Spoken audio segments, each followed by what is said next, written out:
Okay.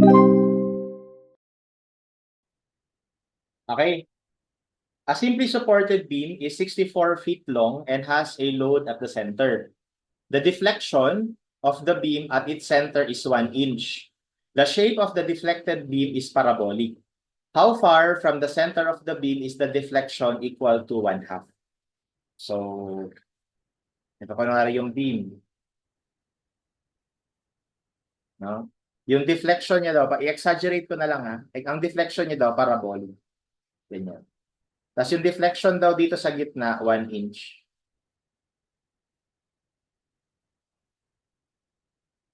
Okay, so ang tanong niya, um, how far from the center is the deflection equal to 1/2? So, gaano kalayo? Let's say, ito kunwari yun. Gaano kalayo mula dito na ang deflection ay exactly 1/2?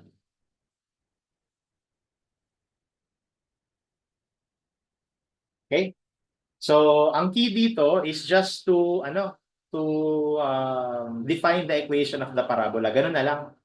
No? So, maglagay muna tayo ng coordinate axis. Itapat natin sa vertex yung origin. So, ito yung x-axis, ito yung magiging y-axis. Okay, so ibig sabihin, yung equation ng parabolang to, ang vertex niya, 0, 0. So, dahil vertical naman yung axis, so ang naka-square dyan is yung x. Di ba originally, ang equation niyan ganito? Ganyan, no? Kasi vertical yung axis. Pero dahil yung vertex ko, 0, 0, magiging ganito na lang. Tapos, opening upward naman siya, kaya positive na to. Okay, so positive na yan, no? So, now, kailangan na natin yung constant na 4a. So, yung constant na 4a, so tawagin na lang natin siguro na k, no? Masasolve natin, so ito, tinawag ko na lang to na k, ha? Constant lang naman yan.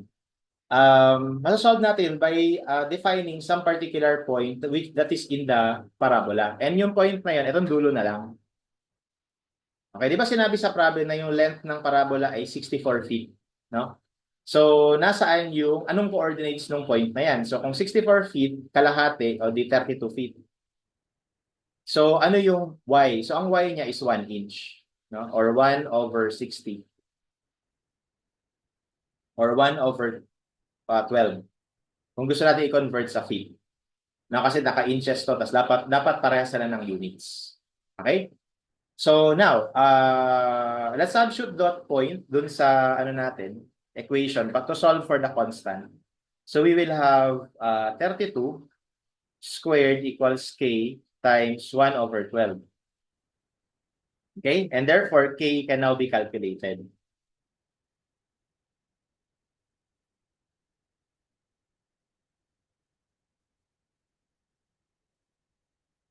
So we have 32 squared times 12. That gives us 12288. Ayan. So therefore, yung equation ng parabola ay x squared equals 12288y. Okay? So tinatanong ngayon, gaano kalayo na ito ay 1/2 inch? So ibig sabihin, hinahanap natin ngayon itong coordinates nito. So bali, tatawagin ko itong x. No? So ito ay x. Tapos yung y natin ito, which is also 1/2 inch.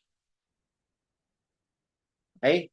So yung x, 1/2 inch ay equal lang sa x, and kung gusto ko naka-fit ha, equal lang sa 1/24 feet. Okay, so ang gagawin natin, substitute lang natin to dun ulit to solve for the distance x. So x squared equals 12288 times 1/24. And therefore, our x would be square root of 12288 over 24. So that gives us 22.63 feet.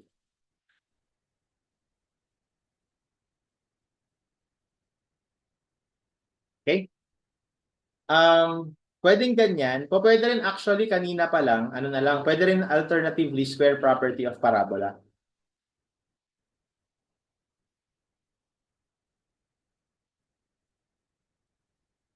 Pwede rin to. So, di ba ito yung beam? Ito yung kalahati niya. No? Tapos ito yung parabolic shape ng deflected. So, di ba ito ay 32 feet. Tapos ito ay 1 inch. Which is equal to 1 over 12 feet. Okay? Tapos, hinahanap natin kung nasaan yung location na ang deflection is 1/2 inch. No? Ito rin yun. Kumbaga, 1/2 minus 1 or 1 minus 1/2 is also 1/2. So, ito naman ay 1 over 24 feet. So, bali, lumalabas, kapag kinumpare natin itong dalawang points na to, we can apply square property of parabola. So, ano yun? That is x squared over y1 equals x2 squared over y2. So, dito, pwedeng ito yung x1, y1 natin. So, 32, 1 over 12. Tapos, ito naman, x and 1 over 24. So, pag sinabshot natin dyan, 32 squared over 1 over 12 is equal to x squared over 1 over 24.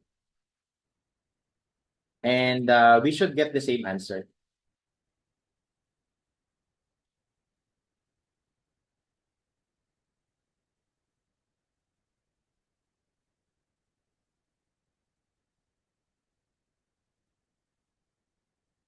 Okay, and that is 22.63.